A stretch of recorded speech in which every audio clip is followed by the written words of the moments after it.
The taxi screeched to a halt just shy of the gravel driveway I hadn't seen in nearly a year. I stepped out, my boots still dusted with Afghan sand, my uniform crisp despite the ache in my bones. I was home early, unannounced, dreaming of surprising my sister and collapsing into my own bed after 11 months of dodging bullets. But where my cozy white bungalow with its green shutters and creaky porch swing should have stood, there was a dog park. A chain-link fence encircled what used to be my living room, where two Labradors chased a tennis ball across my former front yard. A woman in leggings shot me a dirty look as her spaniel sniffed my duffel bag. I stood frozen, thinking I'd gotten the address wrong, until my eyes caught it. The oak tree I'd carved my initials into before deploying.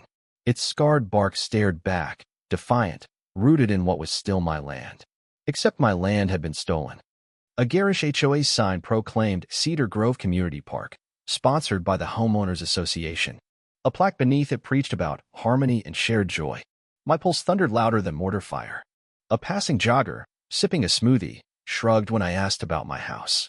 Some deadbeat didn't pay taxes, so the HOA took it, he said, as if my life were a clerical error. The words hit like shrapnel. I wasn't just a soldier, I was the deadbeat they'd erased. Rage didn't come only a cold, bone-deep disbelief. I'd led patrols through burning villages, carried wounded civilians to safety, and survived ambushes. But here, the enemy wore designer shades and wielded HOA bylaws. City Hall was a maze of red tape. The clerk, barely looking up, said my property was seized 6 months ago for unpaid taxes. I'd filed for a military tax exemption before leaving, but the records were a mess. She pointed me to the HO and mentioned Diane Voss, Cedar Grove's iron-fisted president. I found Diane in the community clubhouse, presiding over a meeting like a queen with a latte. The walls boasted her self-awarded plaques and a portrait labeled Founding Visionary.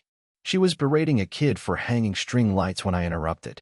I introduced myself as the owner of 1428 Oak Lane. Her eyes flicked up, and a smirk curled her lips. Flipping through a binder, she said my lot was delinquent and reclaimed per HOA rules. When I mentioned my deployment and federal protections, she cut me off. Maybe you should have thought twice before running off to play hero and neglecting your duties, she snapped. The room went silent, her words hanging like a slap. She offered me a swampy lot by the trash bins, as if I should thank her. I left, her smirk burned into my mind.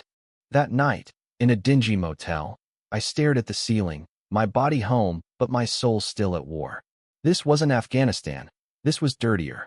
I called Marcus Reed, a buddy from my unit now working cyber ops for a federal agency. I'd saved his life once, pulling him from a wrecked Humvee. He owed me. By dawn, he'd uncovered a cesspool of fraud, forged signatures, fake HOA meeting notes, and land deals tied to Diane's brother-in-law. The HOA had spun a web of lies, claiming my property was abandoned to flip it to a shell company. Marcus found emails where Diane gloated about cleaning out that soldier's dump and keeping Cedar Grove military-free. One message mocked me, saying I'd salute and slink away if I ever returned. The rage I'd buried surged like a wildfire. A courtroom slog would take years, and Diane had lawyers on speed dial. I needed something sharper, something that would hit like a missile. I remembered Colonel Dana Pierce, who'd told me to call if I ever needed help stateside. I laid out the betrayal. My home bulldozed while I served, the HOA's anti-veteran vendetta. Her voice was steel. Send me the coordinates and a list of their assets, she said. Quiet or loud? I chose loud. The plan ignited. Marcus worked overnight, pulling satellite images and zoning records. The HOA's fraud went beyond my lot. They'd built on protected wetlands, thrown up unpermitted fences, and even parked their clubhouse half a foot onto city land. Diane's emails bragged about her soldier deterrent strategy, calling us troublemakers. I pinned one to my motel wall, next to a faded photo of my house-me mom's rocking chair still on the porch, a gift before she died. That chair was probably landfill now, like my memories. I met Judge Clara Hensley, a former JAG officer, in her chambers. She scanned Marcus's evidence-forged deeds, zoning violations, Diane's email sand muttered, someone's going to prison if this leaks. But she warned that the HOA's deep pockets could stall a lawsuit for years. When I floated the idea of federal seizure for a public service investigation, her eyes gleamed. It was a long shot, but possible with the right leverage. I called Colonel Pierce again. She pitched a training exercise to simulate urban conflict on disputed land. By nightfall, she had approval for Operation Homefront, a weekend-long op by the 204th Urban Training Battalion. My lot, and half the HOA's turf, was now a military playground. Diane had no clue her empire was about to implode. 3 weeks later, Cedar Grove woke to chaos. Humvees rolled past manicured lawns, soldiers pitched tents in the park, and a Blackhawk chopper buzzed the HOA's Zen garden. Residents gawked in pajamas, coffee cups trembling.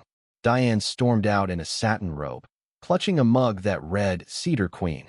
Her jaw dropped as soldiers scanned her precious dog park with tech gear. She marched toward a colonel, waving her mug like a scepter, but he handed her a packet. Federal orders for a land ownership review and temporary occupation. Her face turned beet red as she screamed about sovereignty. No one cared. I arrived in an unmarked SUV, watching Diane spot me. "You," she hissed, storming over. "This is your doing." I nodded. "You stole my home. I'm taking it back, inch by inch."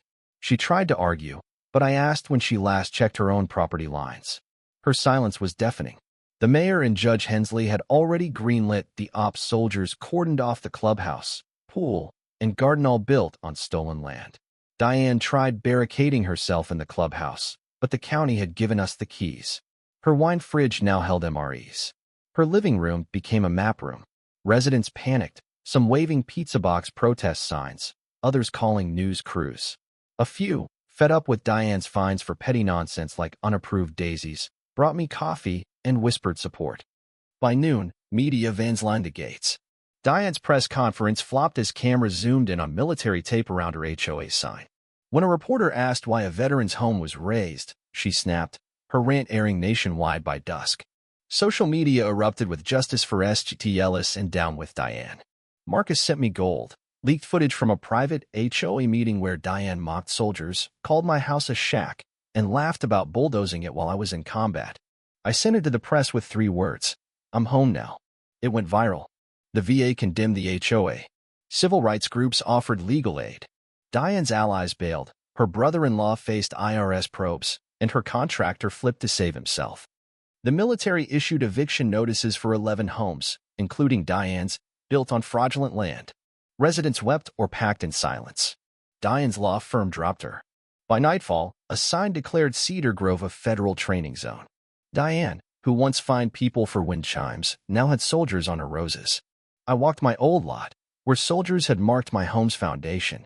The war wasn't over, but the tide had turned. Day 2, Cedar Grove was a military base. Drones hummed, soldiers drilled, and Diane's kitchen hosted briefings. The HO faced a federal audit. Its operations were frozen. Diane's megaphone speech, claiming misunderstanding, drew jeers from neighbors she bullied. A federal letter shut her down, and cheers erupted. Reporters swarmed, one asking Diane about me. She sputtered, but the story was mine now. I'd unraveled her world without raising a fist. Charges hit Diane: fraud, conspiracy, obstruction. The HOA dissolved. A new civic group formed, with a clause protecting veterans. Me clause.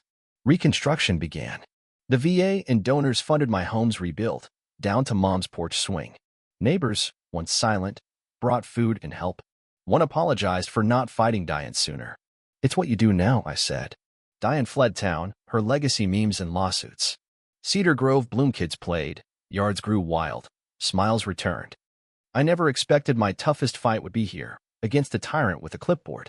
They tried to erase me with lies and smug grins. But I was trained to reclaim ground. Now my house stands, swing creaking, flag high. Neighbors visit, no bylaws, just people. They sold my land while I served. I came back and took their world. One nail, one truth, one soldier.